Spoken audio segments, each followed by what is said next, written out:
Welcome dear students. आज हम नया टॉपिक स्टार्ट करने जा रहे हैं जिसका नाम है क्यू इम्प्लीमेंटेशन।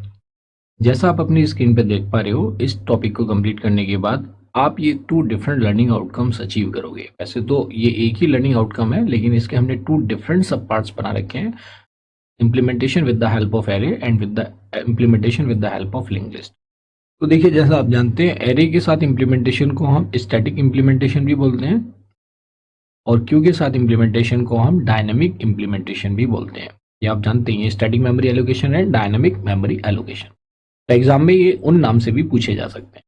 अगर इस टॉपिक की मैं एग्जामिनेशन में वेटेज की बात करूं तो देखिए, इस टॉपिक से क्वेश्चंस यूजुअली पूछे जाते हैं इम्प्लीमेंटेशन की फॉर्म में। या तो एक एंटायर प्रोग्राम पूछ लिया जाएगा with the help of static memory implementation technique और with the help of dynamic memory allocation, या एरे और लिंक लिस्ट, या इनके किसी एक फंक्शन को पूछ लिया जाएगा। जैसे इंसर्शन का एक फंक्शन पूछ लिया with the help of array, insertion पूछ लिया with the help of link list, deletion पूछ लिया with the help of array, deletion पूछ लिया with the help of link list.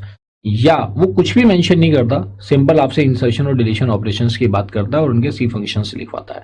अब वो आपके ऊपर डिपेंड करता है कि उन सी फंक्शन को आप एरे की हेल्प से इंप्लीमेंट करके दिखाते हो या लिंक लिस्ट की। तो जहां पे कुछ भी मेंशन नहीं होता, तो बाय डिफॉल्ट यूजुअली स्टूडेंट जो फॉलो करते हैं वो एरे को फॉलो करते हैं। तो आइए स्टार्ट करते हैं implementation of queue using array.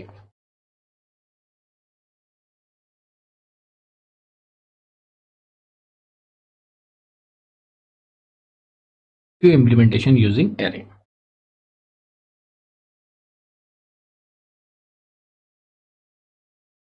तो देखिए, array जैसा मैंने आपको बताया, it can be asked queue implementation using static memory allocation.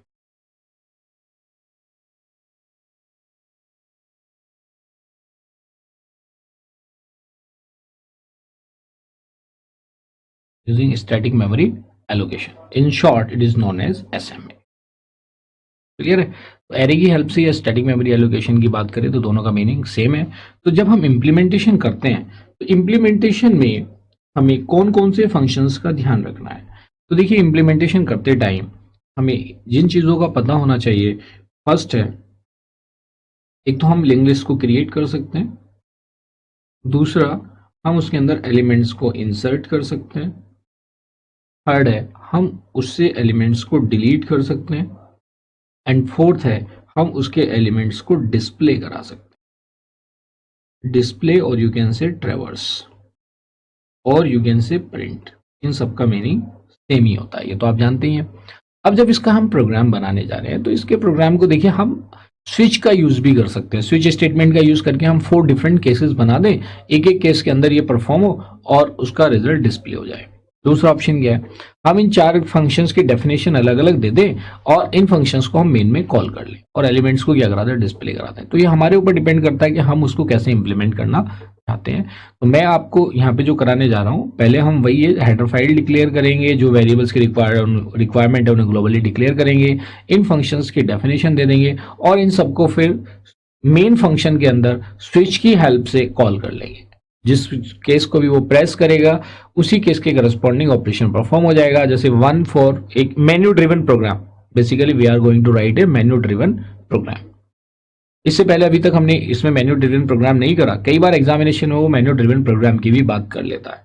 तो basically we are going to write a menu driven programme.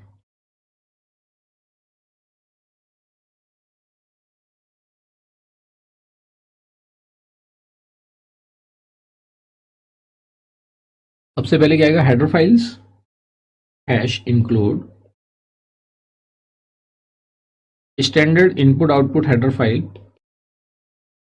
Hash include conio.h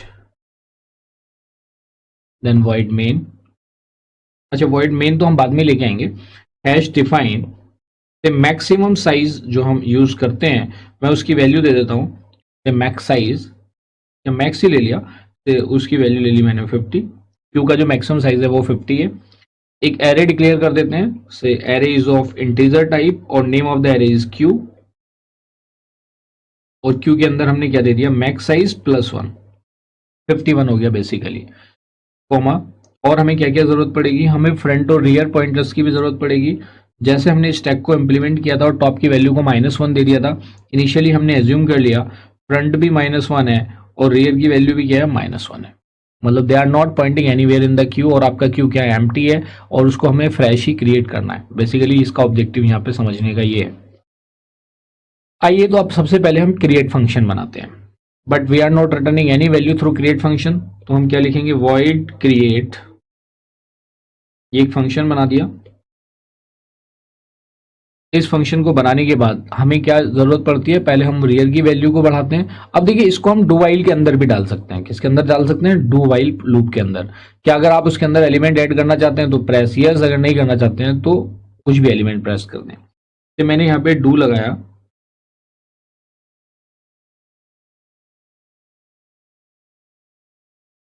और मैंने रियर की वैल्यू को क्या करा दिया, प्लस प्लस करा दिया, क्योंकि रियर की वैल्यू क्या, -1 है, और जो हमें एलिमेंट इंसर्ट करना होता है वो रियर पे ही होता है। तो मैंने यहाँ पे क्या किया, रियर, अच्छा कैपिटल में मैंने यूज किया। तो देखिए सी केस सेंसिटिव है, तो आपको भी इस चीज का ध्यान रखना है, क्योंकि अब आप सी में इंप्लीमेंटेशन कर रहे हैं, एल्गोरिथम नहीं कर रहे, तो आपने क्या करनी है यहाँ पे से रियर प्लस प्लस, या rear is equal to rear +1 भी लिख सकते हैं।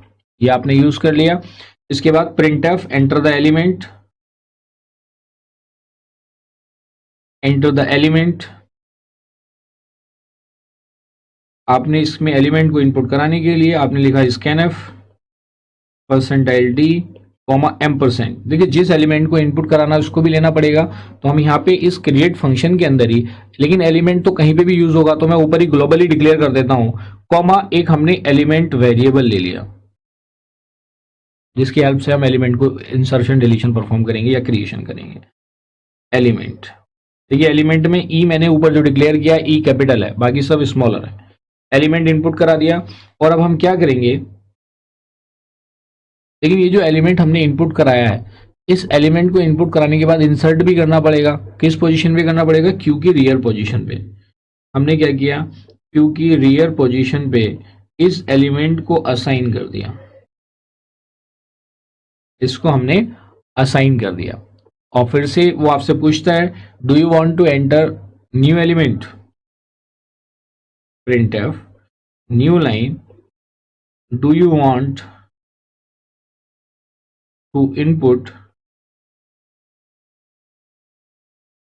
Next element.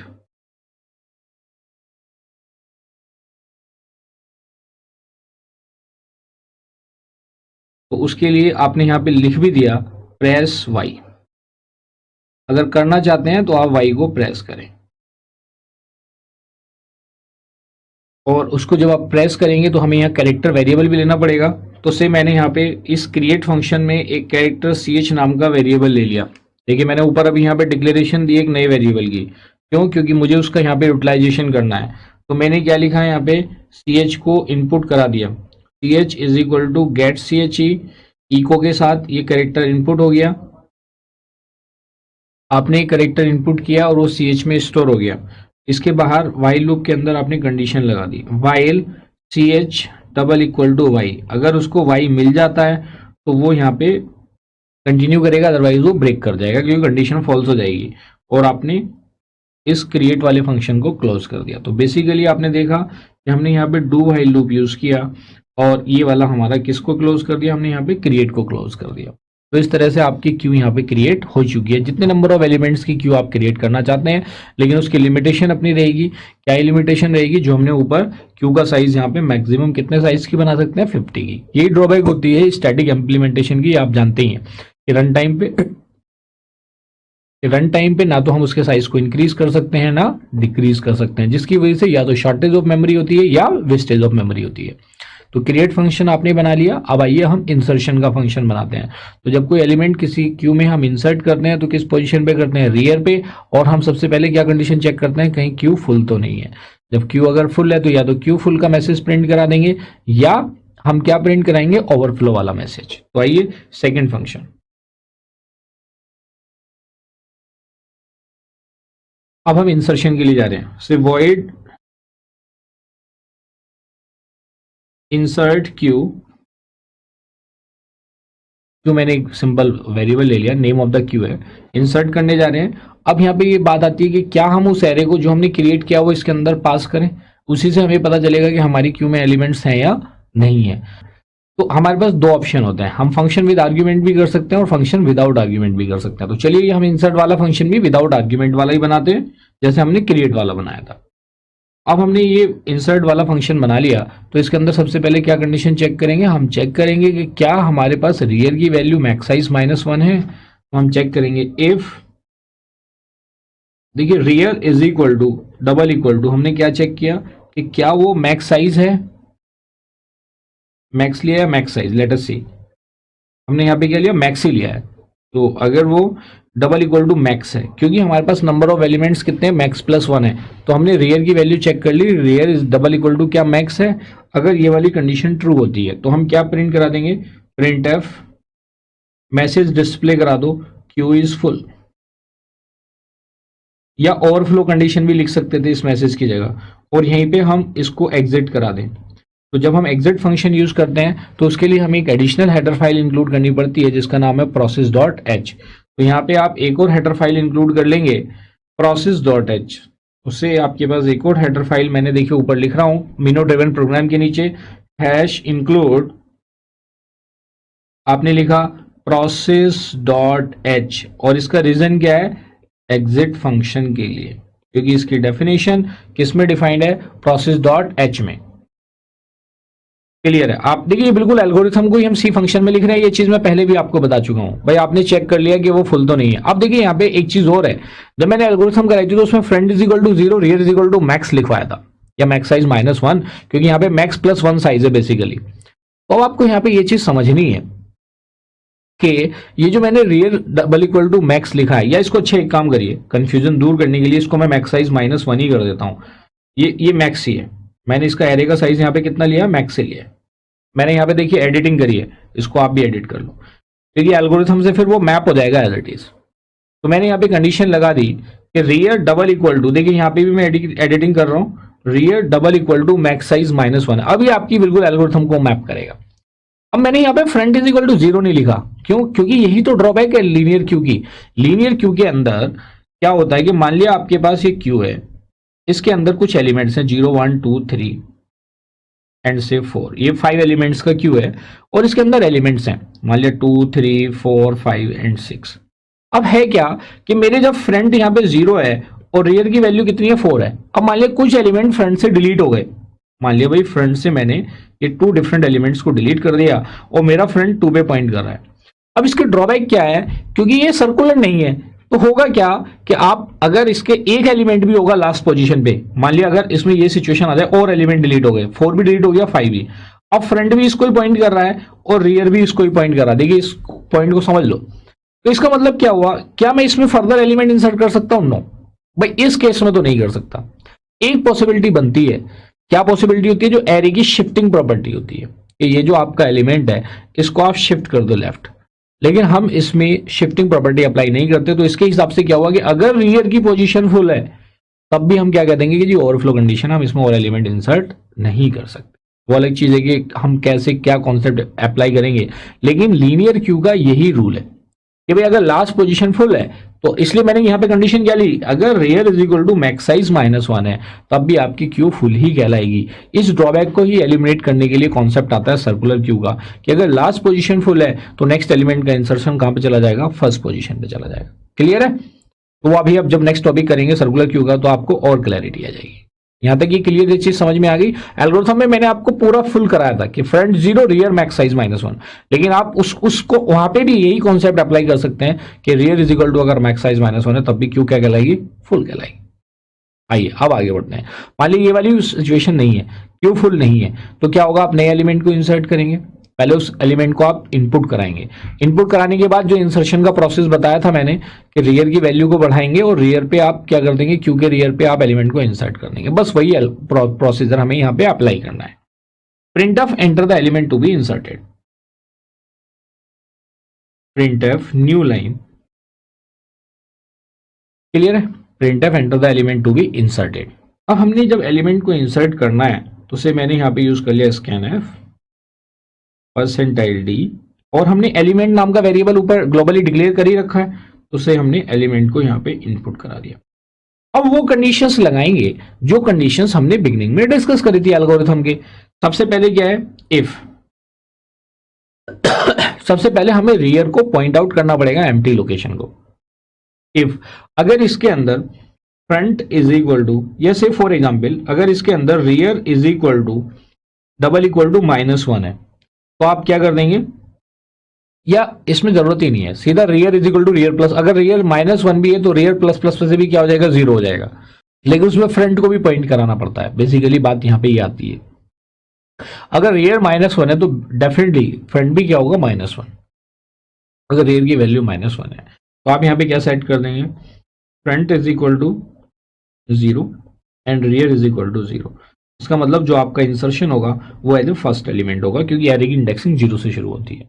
आप उसमें ये भी लिख सकते थे front double equal to -1 and rear is equal to -1, वो आपके ऊपर डिपेंड करता है। ये आपने कंडीशन दे दी। एल्स आप क्या करें, तो इसमें अगर हम एल्गोरिथम की पूरी कंडीशन लगा रहे हैं तो हम यहाँ पे दोनों चीजें लिख देते हैं कि इफ अगर front is double equal to, देखिए कंपैरिजन कर रहे हैं, डबल इक्वल टू -1 है एंड, क्योंकि और एंड वाली कंडीशन लगा रहे हैं, ये एम्प्टी वाला केस आएगा। अगर एक variable outside the Q point कर रहा तो ऑब्वियसली दूसरा भी करेगा, अगर उसके अंदर कोई एलिमेंट नहीं है। दोनों को आपने 0 पे पॉइंट करा दिया, एज ए फर्स्ट एलिमेंट आप इंसर्ट करेंगे। एल्स अगर ऐसा नहीं है, अगर ऐसा नहीं है तो सिंपल आप क्या करेंगे, रियर, क्योंकि उसके अंदर ऑलरेडी एलिमेंट है, तो आप क्या कर देंगे, rear is equal to rear +1 या rear plus plus, it's up to you. आपने रियर को पॉइंट आउट करा दिया। अब आप क्या कर रहे हैं कि क्यू की रियर पोजीशन पे जो एलिमेंट आपने अभी अभी प्रिंटफ से ऊपर इनपुट कराया स्कैनफ की हेल्प से, उसको आप यहां पे असाइन कर देंगे। इस तरह से आप देखेंगे कि आपने एक एलिमेंट को यहां पे इंसर्ट करा दिया और ये क्या हो जाएगा, आपका क्लोज हो जाएगा। आई होप कि ये चीज आपको समझ में आई होगी। देखिए ये इफ क्लोज हो गया यहाँ पे, और अगर आप देखेंगे ये आपकी कंडीशन क्लोज हुई थी और ये आपका इंसर्शन वाला फंक्शन यहाँ पे क्लोज हो गया। ये चीज क्लियर है। देखिए आपको ये तो पता ही है, प्रोग्रामिंग में आपने लर्न किया होगा कि इफ या एल्स या फॉर, अगर उनकी बॉडी में हम सिंगल स्टेटमेंट यूज करते हैं then the use of braces is optional. जो मैंने यहाँ पे एल्स में अप्लाई किया, जो आप देख पा रहे हो, else rear is equal to rear +1, इसमें मैंने ब्रेसेस नहीं लगाए हैं। क्यों? क्योंकि इसकी बॉडी में सिर्फ एक ही स्टेटमेंट है और उस स्टेटमेंट का नाम है rear is equal to rear +1, क्योंकि वो रियर की पोजीशन को ही शिफ्ट करा रहा है। यहां तक ये क्लियर है। इस तरह से आपने यहाँ पे इंसर्शन फंक्शन, इंसर्शन ऑपरेशन को परफॉर्म कर दिया। अगर सी फंक्शन ही एग्जामिनेशन में आता तो इसको एज इट इज आप सी फंक्शन में लिख देंगे। क्रिएट का आता तो एज इट इज उसको आप क्रिएट में लिख देंगे। आइए अब डिलीशन के लिए हम नेक्स्ट फंक्शन बनाते हैं, क्योंकि हमने 4 फंक्शंस की बात करी थी, create, insert, delete and display. आइए अब देखते हैं थर्ड वन। थर्ड में हम क्या करने जा रहे हैं, डिलीट। और डिलीशन के लिए हम क्या चेक करते हैं, अंडरफ्लो कंडीशन, कि कहीं क्यू हमारी एम्प्टी तो नहीं है। उससे मैंने लिखा void delete Q is the name of the function.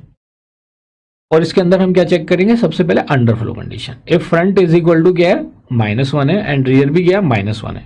भाई अगर एक ही -1 है तो दूसरा भी -1 ही होगा ऑब्वियसली, तो एक से भी चेक कर सकते हैं, दोनों से भी चेक कर सकते हैं। इफ आपने ले लिया इसे फ्रंट अगर डबल इक्वल टू -1 है, तब आप क्या प्रिंट करा देंगे, print f new line Q is empty.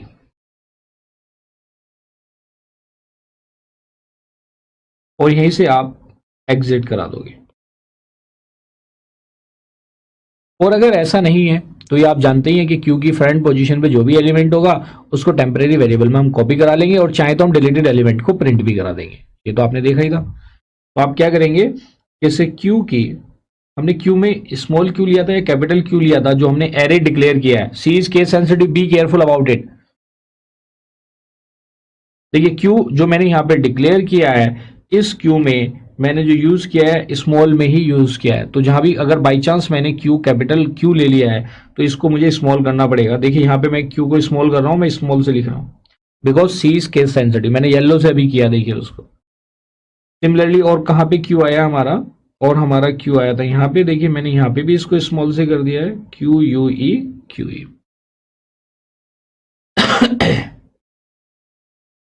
आइए अब हमने यहाँ पे देखा कि क्यू की फ्रंट पोजीशन पे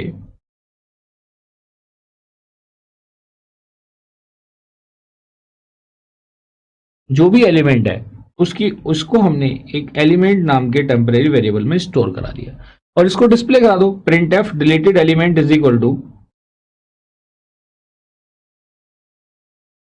या इसको प्रिंट करने से पहले फ्रंट की पोजीशन को चेंज करा देते हैं। मान लिया उसके अंदर एक ही एलिमेंट था, तो आप कैसे चेंज कराएंगे, if front is equal to rear, अगर फ्रंट और रियर बराबर थे, इसका मतलब उसके अंदर एक ही एलिमेंट था, चाहे वो फर्स्ट एलिमेंट हो या थर्ड एलिमेंट हो, but that there was a single element.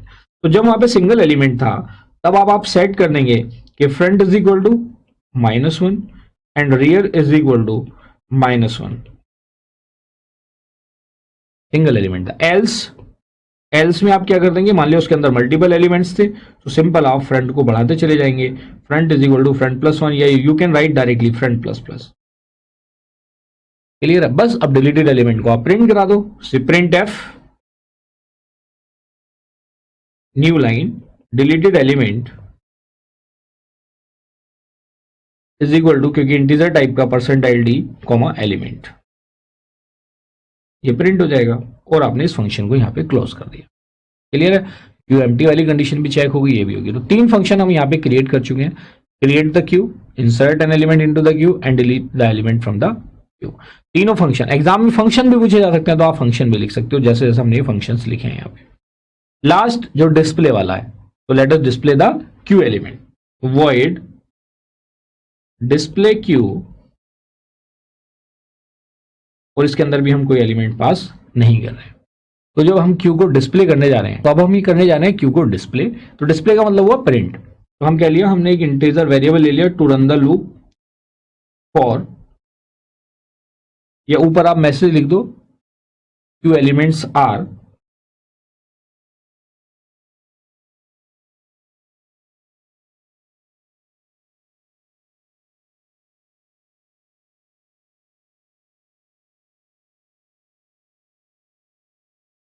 for I is equal to front semicolon I less than equal to rear semicolon I plus plus. ये तो असेंडिंग ऑर्डर में, अगर वो कहता है जी डिसेंडिंग ऑर्डर में करना, तो बस ये कंडीशन रिवर्स हो जाती। प्रिंट एफ %d, स्पेस दे देना टैब से, वो एलिमेंट्स के बीच में स्पेसिंग आ जाएगी, और आपने प्रिंट करा दिया क्यू आई, क्योंकि सारे एलिमेंट प्रिंट हो जाएंगे विद स्पेसिंग। ये आपने चारों फंक्शन यहाँ पे क्रिएट कर दिए। अब एग्जाम में कोई सा भी फंक्शन आता है, तो आप इजीली उसको एक्सप्लेन कर सकते हैं। अब बात आती है वहां पे किस चीज की, कि इनको हम मेन के अंदर कॉल कर रहे हैं, क्योंकि अगर एक कंप्लीट प्रोग्राम आ जाए तो एग्जाम में ऑब्वियसली इसका वेटेज ज्यादा होगा। भाई एक फंक्शन आता है, मान लीजिए 4 फंक्शन है, अगर ये एक फंक्शन आता है 5 मार्क्स का, तो ऑब्वियसली इस क्वेश्चन का वेटेज एग्जामिनेशन में कितना होना चाहिए, 20 मार्क्स का। आइए अब इनको हम यहाँ पे मेन के अंदर कॉल कर लेते हैं, और हमें इसको मेन्यू ड्रिवन बनाना है, तो स्विच स्टेटमेंट के अंदर इन फंक्शन को हम डाल देंगे। तो वॉइड मेन, एक तो चॉइस हम इनपुट करा लेते हैं से इंटीजर। अब चॉइस 1 2 3 4 5 ये, तो से इंटीजर चॉइस एक वेरिएबल ले लिया हमने, और चॉइस को इनपुट कराएंगे, बाकी सारा काम तो इन फंक्शन की हेल्प से हो जाएगा। प्रिंट एफ 1 2 3 4 करके हम यहाँ पे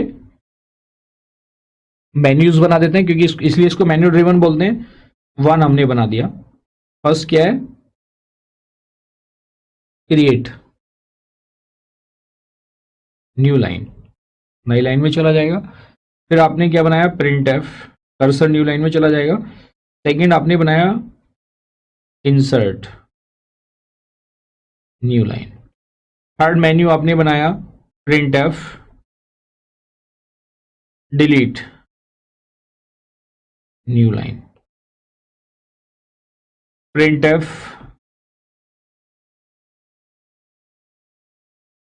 आपने 4 मेन्यू बनाया, create insert delete and display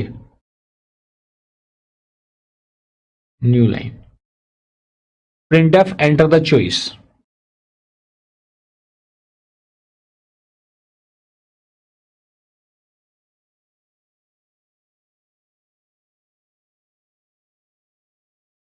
enter the choice. तो आपने चॉइस इनपुट करा दी, स्कैन एफ, और चॉइस में आप ये मैसेज में लिख भी सकते हो, एंटर द चॉइस 1 to 4। जिससे जो यूजर है, जो भी प्रोग्राम का आपका यूजर है, उसको ये पता रहे कि भाई चॉइस हमें 1 to 4 ही इनपुट करानी है। Scanf %d, m% choice. Clear. अब इसके अंदर आपने स्विच स्टेटमेंट यूज कर लिया। स्विच स्टेटमेंट में चॉइस को आपने एज ए वेरिएबल दे दिया और आपने केस फर्स्ट बनाया। Case first, case number and first, इसमें आपने क्या लिख दिया, क्रिएट। क्रिएट फंक्शन को आपने सिंपल कॉल कर लिया, ब्रेक लगा दिया। जैसे क्रिएट पे जाएगा, क्रिएट वाला फंक्शन काम करना शुरू कर देगा, जिसको हमने ऊपर डिफाइन कर रखा। ये आप जानते हैं, जब मेन से पहले फंक्शन की डेफिनेशन दे देते हैं तब कंपाइलर को प्रोटोटाइप डिक्लेरेशन की रिक्वायरमेंट नहीं होती। प्रोटोटाइप डिक्लेरेशंस वो डिक्लेरेशन होते हैं, they are the prior information to the compiler कि किस टाइप के फंक्शन हम प्रोग्राम में यूज करने जा रहे हैं। केस सेकंड, केस सेकंड में हम क्या बनाएंगे, इंसर्ट। तो देखिए फंक्शन का नाम जो आपने ऊपर दे रखा है, तो ऊपर तो इसमें क्रिएट ही दे रखा था मैंने, जो क्यू वाला है। देखते हैं इसका नाम क्रिएट क्यू तो नहीं दिया हुआ। देखिए जो इंसर्ट क्यू था, अच्छा ये ओनली हमने यहाँ पे क्रिएट दे रखा है, तो क्रिएट ही हमने वहां पे यूज किया है। बाकी इंसर्ट क्यू है, डिलीट क्यू है और डिस्प्ले क्यू है। हम क्रिएट क्यू भी लिख सकते हैं। चलिए इसको एडिट कर दो, आप भी कर लो, क्योंकि सब में पैरिटी आ जाएगी और मीनिंगफुल नेम हो जाएंगे फंक्शन के। तो देखिए मैं यहाँ पे क्यू लिख रहा हूं, आप भी लिख लो, क्रिएट क्यू कर दिया मैंने।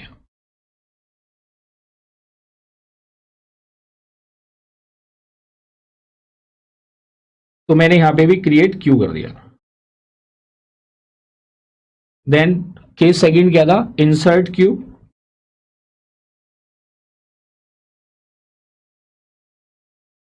और इसको भी ब्रेक कर दिया। केस थर्ड, केस थर्ड, ये आप जानते हैं केस नंबर के बाद कॉलन आता है, B careful about it, delete Q. अब यहां पे ये देखना पड़ेगा कि डिलीट में जो मैंने फंक्शन डिक्लेयर किया उसका डी स्मॉल है या कैपिटल है, because C is case sensitive.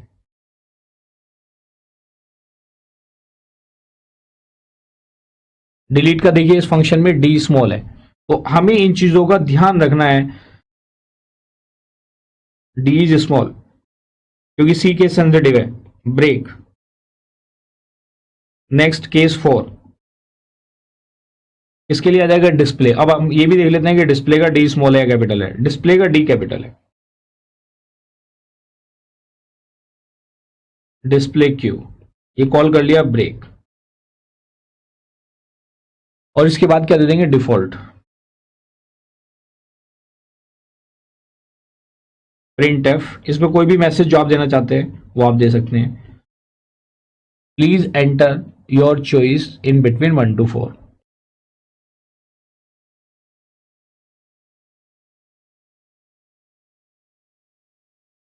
क्योंकि अगर यूजर को पता नहीं कि आपने कितने केसेस बना रखे हैं, और क्योंकि ये मेन है, यहां पे हमने स्विच क्लोज कर दिया, गेट ch, और हमने यहाँ पे मेन को भी क्लोज कर दिया। आप चाहें तो यहाँ पे क्लियर स्क्रीन फंक्शन को यूज कर सकते हैं।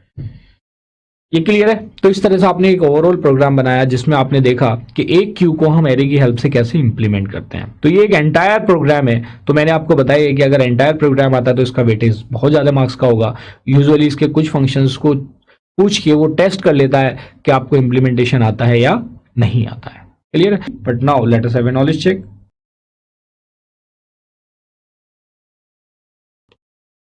तो यहाँ पे बेसिकली हमने इसका एरे इंप्लीमेंटेशन कंप्लीट कर लिया है, the implementation of Q using array.